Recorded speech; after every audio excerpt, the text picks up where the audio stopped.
Hello everyone, welcome back to Tinateach. Today we'll be looking at how to update tuples, specifically with changing item values, adding and removing items. So this will be touching on the unchangeability property of tuples that I mentioned on our first lesson regarding tuples. And we're going to look at, the different workarounds, the different loopholes that we can jump through with this particular data set.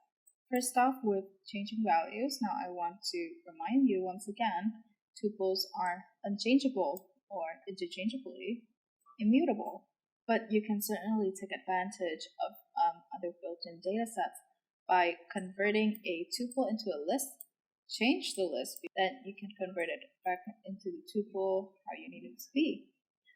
So I have a little bit of a demonstration over here. I have tuple, okay, with hello, hey, and hi.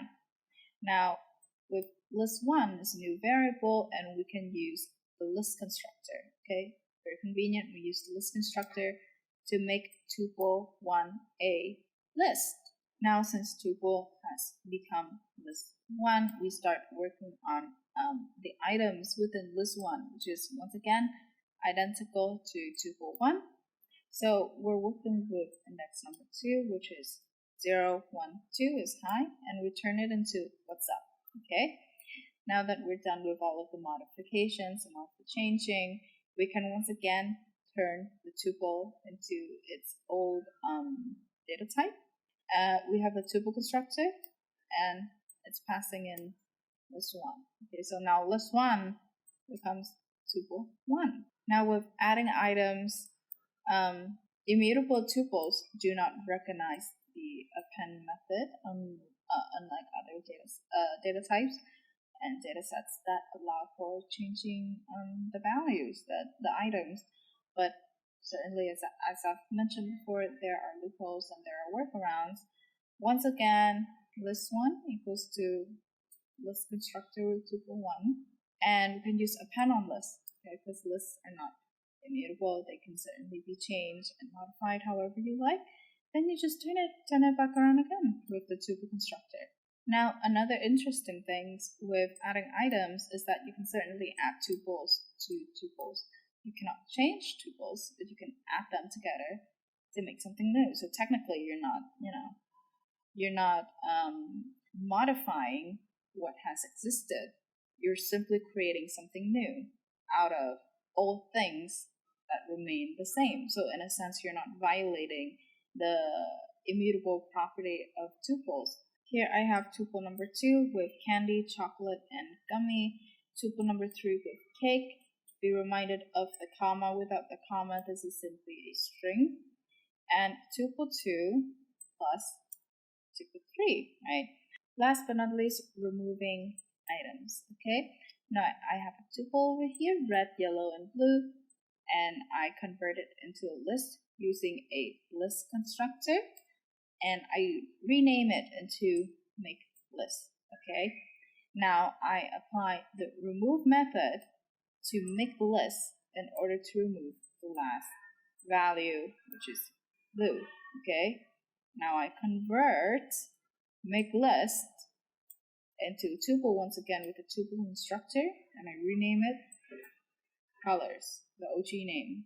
Now you can certainly delete tuples, as I've done here with the fruits tuple. Now if you try to print it or you're trying to work on it somehow, it will return an error saying that this tuple no longer exists.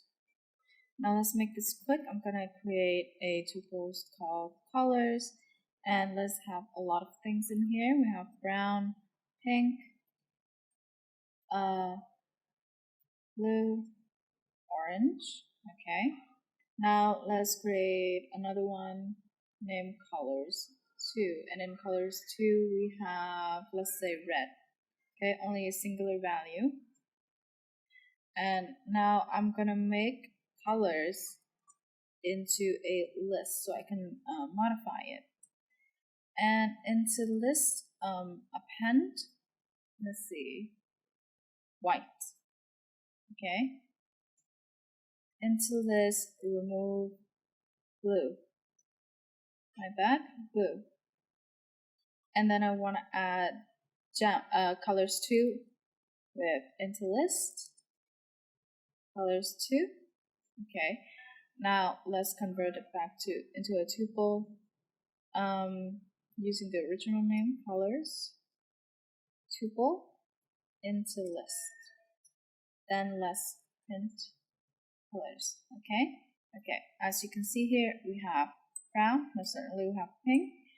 However, we do not have blue because we removed blue already, and we have white instead. And we have the red that we got from joining with colors too. Okay, now let's work with delete colors, print colors.